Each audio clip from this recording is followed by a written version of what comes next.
So here's the wall of snow, probably, I don't know, 5 feet high in front of the house. This is our December blizzard, Christmas blizzard, a real blizzard. They even called it that on TV.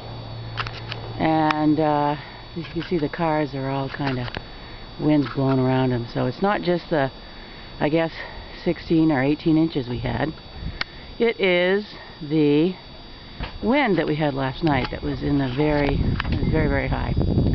Now, as you can see, not everybody thinks this is a pain, because little Sammy, Sammy thinks it's fun. But then Sammy thinks everything's fun. Look at him. Digging to China. So, got a shovel to the garage to get out. Here's the garage. To get out the snowblower so we can get things moving. Get the heck out of here today. It's actually going to be quite clear and nice once we get, well, nice meaning 20, once we get all the snow taken away. Can't wait for you guys to get here.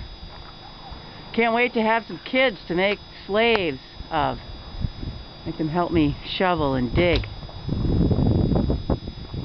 Sam says he'll help, but he doesn't quite do what we need him to do. Merry Christmas, everybody.